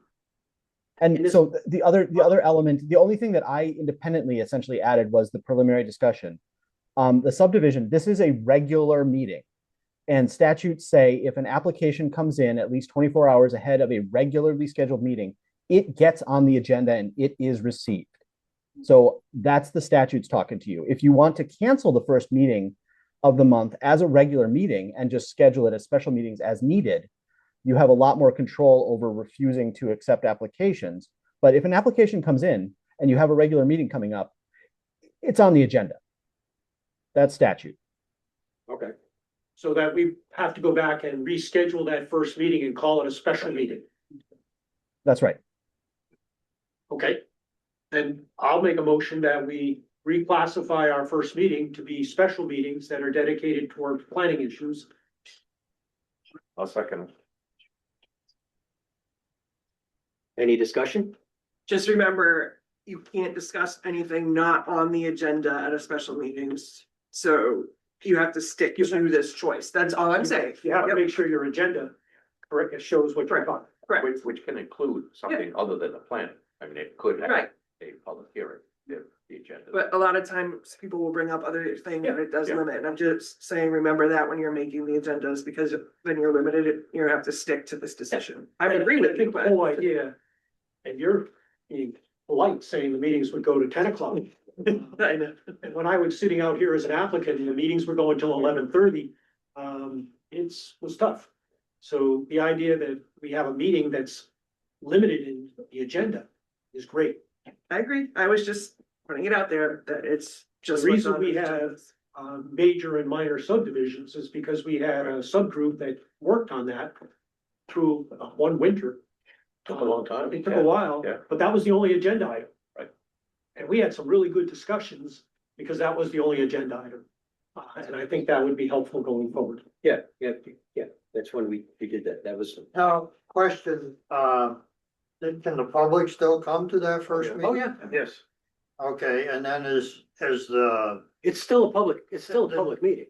okay, and there's still gonna be a notice on the website that we have a meeting. It'll be called a special meeting, Oh, I believe, right? all right, And then the agenda will be, might be P O C D update and multifamily development, or we can put on there whatever we things can we still might. have public comments about things that aren't on the agenda.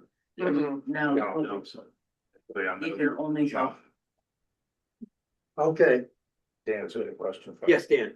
Doug, so your motion was to cancel the currently scheduled first meetings and have special meetings as necessary for planning purposes? I guess I would go the further and say we'll have special meetings in the first Thursday of the month. Regularly, they're scheduled, but they're strictly planning meetings. Correct. And Is I that okay, believe John? the clerk hasn't entered in the calendars yet, so the calendar that we approve for this upcoming 2026 can be changed before it's submitted with the town calendars, because they haven't gone into the state. So I think it goes into the state by the end of the month. Yeah, Does So, that so sound we like can, an we can issue, modify, John? we can modify that calendar. So does that satisfy that issue, John? the motion. Well, Yeah. So we'll yes. So our regular meetings are third Thursdays, at 7:30. And other meetings will be, I think Doug, I would suggest we kind of do it informally, that there's an understanding amongst this commission that commissioners will make themselves available for first Monday special or first Thursday special meetings. But we'll probably not list those with the Secretary of State at this time. That sounds good.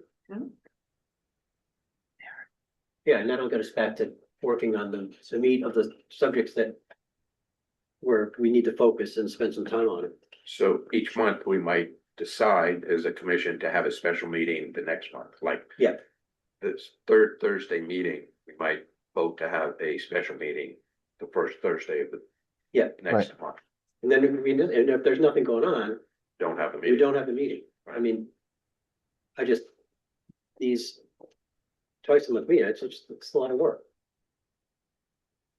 Now, with that, John, if somebody submits something that is time sensitive, if it gets into the land use department, Is it accepted by them or is it maybe The- 3 weeks later before the Yeah, no, zoning? so, and again, most small towns, planning and zoning commissions do only have one meeting a month.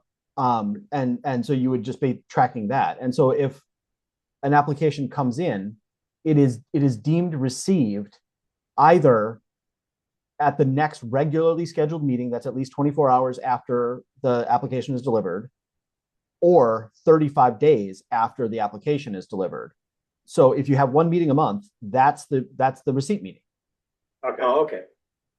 So there is no, and that's what my point in making that slight clarification to Doug's motion, that if we, only post one official regular meeting a month, that's the receipt meeting, and if you have special meetings intermittently, whatever, that's neither here nor there.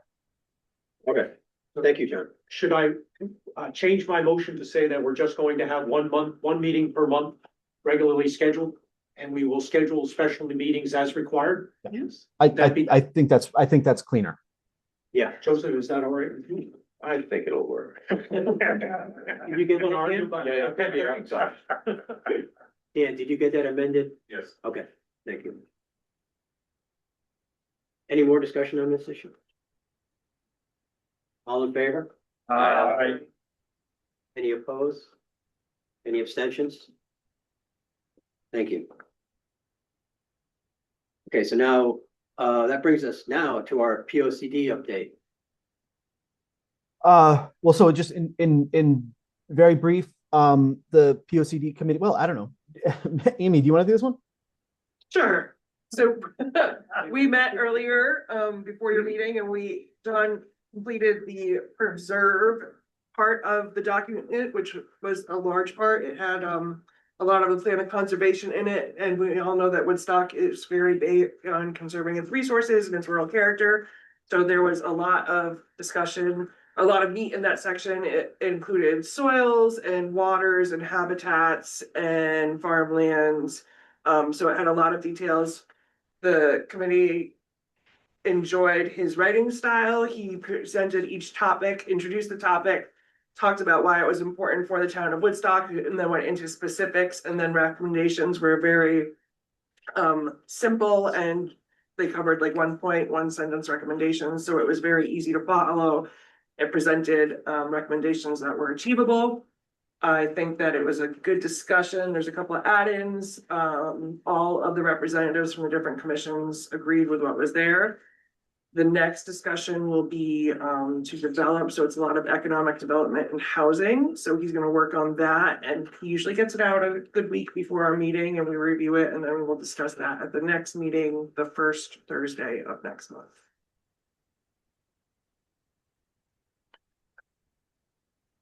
Can I ask what the process is? I'm thinking it would be nice to read some of these as we go along, or is the I POC? will send, yeah, we can send the draft out that's up to date to you guys to review. I can forward that to everybody if you would like. I'll reply to it. Yeah, just so it doesn't become a whole document to read at one point. Yeah. If you guys are doing it a chapter at a time or something. Yeah, well, he's writing it, so there's Yeah. 45 pages now. I can boot that out to you guys. Okay, That'd be great. yeah. Yeah, thank you. And then more on the technical side, who issues the POCD to the state? Is it the commission? It has to go commission? before you guys, and Yeah, and technically the planning commission is responsible for adopting. Yeah. So the planning and zoning commission in this sense is the only entity that actually needs to, you need to have a public hearing, but you guys are the votes. It's not a town meeting, it's not a referendum. Done beforehand.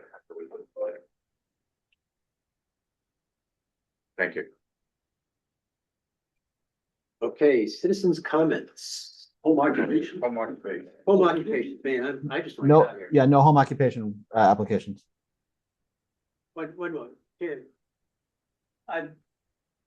Very germane to the conversation this evening is the fact that you're talking about introducing some kind of fee schedule for violations on the scenic road. Should it be taken to the next level where, and is it even possible to have a land use fee where it goes across the board? In other words, if you screw up with planning and zoning, if you screw up with scenic roads, if you screw up with wetlands, can there be some kind of a fee schedule for your first violation is X? You know, rather than just making it funneled for scenic roads, why not just give more meat to all of these commissions? And try and come up with a fine or a fee schedule that could put teeth into all of these boards and commissions. I think that's been proposed in the past. There had been some reluctance, on the town father's part in terms of trying to implement something like that. I mean, But I think. it would we might take be some ready for doing, it. but Yeah. I think we've recognized by the actions of Mr. Sheldon that something needs to be done. But we're gonna have the same problems coming up in other boards and commissions. Yep. So if there's a way to bring it together, So I know behoove the town. on wetlands, don't they have the ability to issue a stop order and restore, right?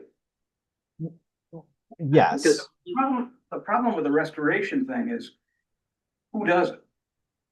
I mean, if the person screwed up, do you want them going back to fix what they screwed up? Are they responsible for hiring somebody to fix it, or is the town DPW gonna go fix it? So just using that word restore. Well, I mean, but they do have to restore, doesn't, John, is that in the wetlands? Like if somebody messes with wetlands, is that in the ordinance that they have to restore? Yeah, it's ultimately though, any penalties are generally only able to be assessed and recouped through court action, which is because the town lacks a citation ordinance, which I think is what Chan is kind of referring to, is sort of a comprehensive multi-jurisdictional citation ordinance that would attach monetary penalties to inappropriate behavior or violations in a way that allows us to recoup funds without having to go to court. And then, I mean, ultimately, if people don't pay, then we would be able to lien the property, again, without having to go to court because it's an internal ordinance to the town. Wetlands, yeah, restoration, that's, you can issue restoration orders, and in, somewhat extreme circumstances, you can go to court or the DEP can get involved. But it's all frankly pretty cumbersome. And if someone is unwilling, or continually does kind of a half-assed job of restoring or doesn't really fix the violation, we're kind of stuck in going to court, which is a multi-year thing that the town ends up incurring as many costs as the applicant. Well, I just curious. I was not that I'm against the plan. I was just wondering if there was, because I know if you're, with the building department, if the building inspector says, no, we don't, there's penalties. Well, yeah, I mean, the building inspector can put a stop order on that sort of thing. Yeah, but that is a totally separate section of the statutes than most of the other land use elements. But again, with but not just scenic roads, but if somebody's supposed to be, we give them a permit for building birdhouses and they're building sheds instead.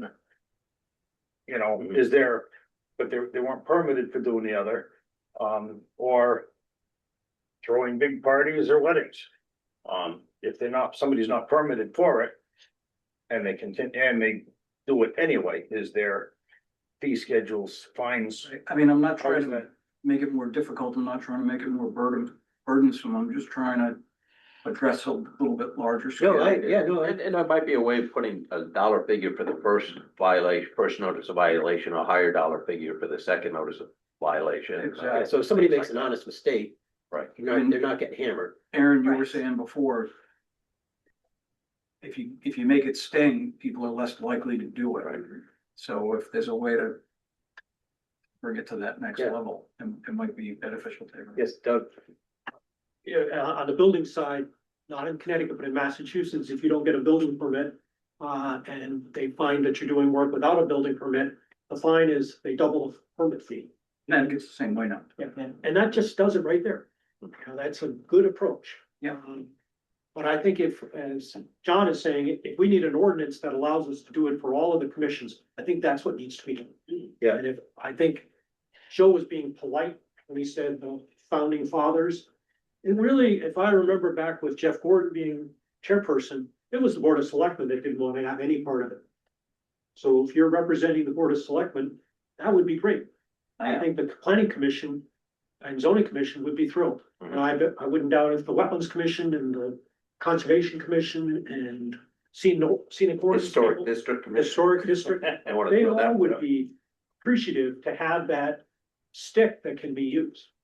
And I can just tell you, I've appeared on both sides of tables, and it's just irritating to go to a wetlands meeting, local town, and be given all kinds of static about my silk fence when the house is totally surrounded by stone walls, which I think is a pretty effective silk fence. Meanwhile, there's a person at the table, at the meeting, waiting to get approved for him working with his excavator in the pond. And the commission approved it. Again, ask for forgiveness, don't ask for permission. And it's just irritating for someone who's trying to abide by the laws. And to see that I'm getting pushed through these hoops. But if I went ahead and did it, all they would do is approve it, just like Aaron was saying tonight. I think that would be great if we could get that ordinance squared away. Now, does the commission want to take this on No.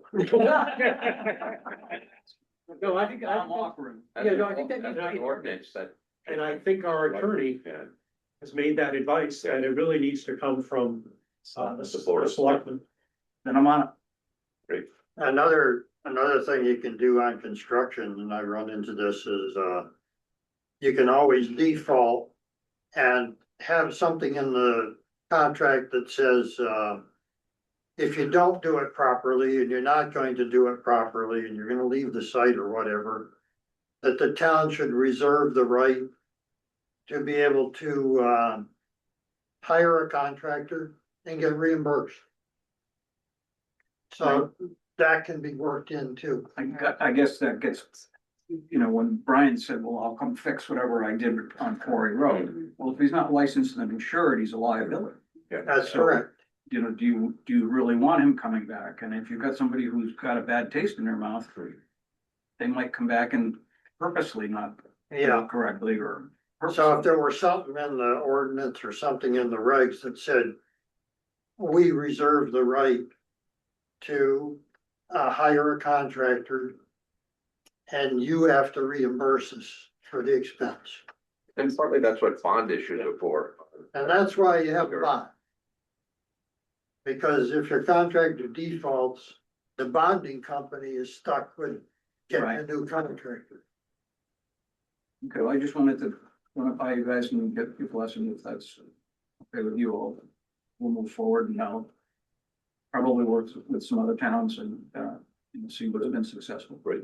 Great, thank you, Jim. Thank you for your time. Have a good night. Thank you. Thanks. No, we were home, we're still on home occupations. Good try. Okay. I keep doing that. John catches me every time anyway, so. Home occupations, John, are there any applications? No applications. Okay, good.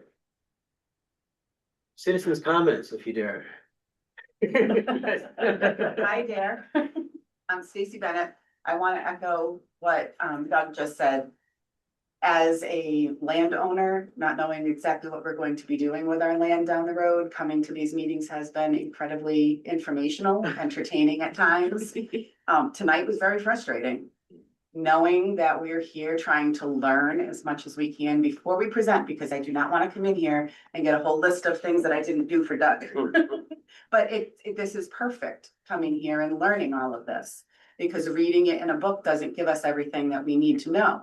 But seeing what happened tonight is really disheartening, Something needed to sting for him, and it stung more for me than it did for him. It stung for all of us too.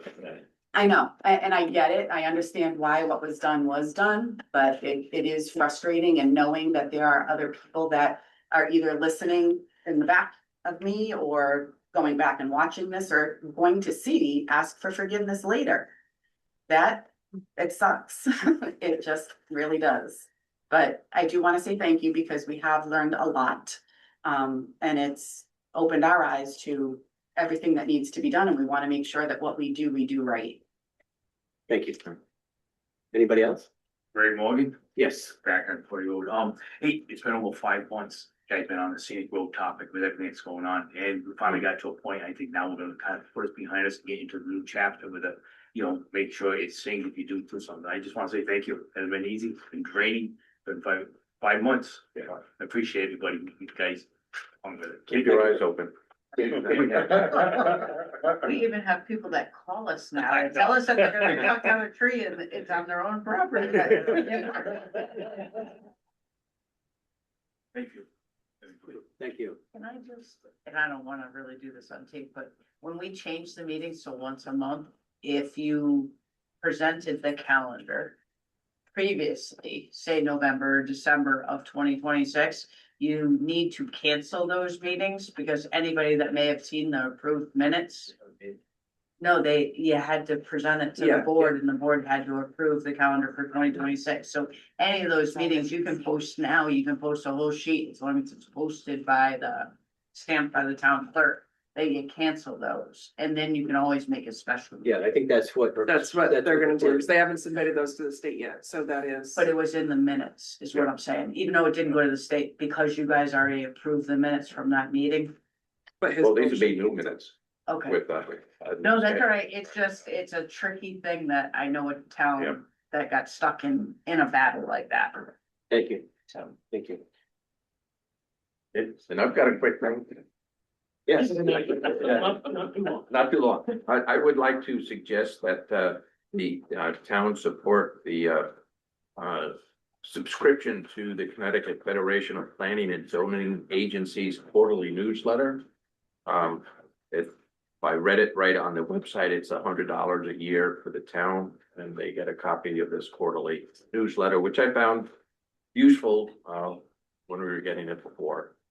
There. Just like to see if we can find room in the budget. We have room in our budget for that. What's that? I think we have room in our budget for that. Okay. I'll second that, Joseph. I always found it interesting to see what his opinion were on Yeah. court. Is that a motion? That's a motion. Second. Any more discussion? Yes. All right. Oh. On favor? Aye. Any opposed? Any abstentions? So moved. I have one additional comment. Okay. And,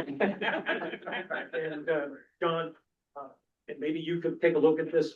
The comment was made tonight about bringing utility lines down Quarry Light Road, and that's a CLMP or Eversource decision. I disagree, and would like you to take a look. Does CLMP have a right of way all the way down Quarry Road? Or does it just go to where the poles end? Right now. And because I know on, I'm gonna forget the name of the road in Thompson. But the owners, CLMP has tried to bring poles through. But the owners have owned that land since the king gave it to them, and they haven't given them an easement. And they won't. So that section of road has no power lines. Is it a public road? It's a public road. Well, They gave the rights to certain things, but they didn't give them the rights to run power down it. And I don't know, is that something you can check, John? I can check if I can check. I'll do some digging. Yeah. You had a comment reference to that, yes? Can I? Yeah, yeah, please go. I can't remember your Okay, name. that's okay, Pam. Doug, to answer your question, when we bought our property on Quarry Road, we did research with a lawyer and Eversource, and I drove Eversource nuts because we looked at that lot that Brian just bought. And Eversource now needs a path the width of a truck, and the reason why Quarry Road had to get widened and trees had to be removed on, I don't care what town side it was to try to make that room. Chandler, well, actually at the time it was Jay. Jay said, you're never gonna get power down there. The Eversource gentleman that I worked with on subdivisions, large subdivisions, came for me. And he said, no, because you need so far, and because it's a scenic road, the town has to give permission and has to make it so you can drive down. So down it, I think that's gonna become an issue in the future. yes. And I think it just has to be clear, we need to be ahead of that. So when someone comes in and says they wanna get power brought down to Quarry Road, we already have the information to say, this is our position. Yeah. Because my understanding from, who was the electrician that owned your house before? Cartier. Yeah, Yes. he tried a while to get power brought back. Correct, yes. And you're totally off the grid because they wouldn't bring Don't wanna power. pay it. They left. I said, even if I had $1 million, and the Eversource said, no. Yeah. No, it is a town and that is gonna be an issue, but you So, had to make. I'd just like us to be ahead of that issue, so that when he comes to, the building office and asks for a permit to put a house on, the building office is already prepared to say, the town doesn't think you have the right to bring power through it. Is there access from Ojala Road? I don't know where that is. Oh, I'm No, sorry. no, But no it's- access. No, Okay. Ojala goes, it stops and, No. and, but didn't he already Power make line. it wide enough coming in from Right. Pomfret to do what he wanted to do? That's what it No, sounds but like. you You have to go over the swamp and Eversource has a problem going through the swamp. I want to be ahead of it. Yeah. I understand and I'm just Because pointing it's out. because it's a scenic road, it goes down to the town, but he is telling everybody, and from what I understand from the town of Pomfret and other people in that house that he couldn't get the letter from, they never gave him permission. Yeah. So, and I don't wanna go there. All right, You done. guys- Okay. Email correspondence. Do you have any? So- Yeah. Yeah, Yes. the item there is, we can put it off. It was related to a woman in the historic district got wind of the multifamily discussion and just wanted to express her concern that, you know, multifamily development or the middle housing development that we had talked about didn't take place in the same way in the historic district. So that's something for a future probably public hearing, but I just wanted to bring it to your attention. Any other communications? Did I? Okay. Number 12. Move to adjourn. A second. Second. All in favor? Aye. Come on, boys, 9:47, it's early. No, that's late for us.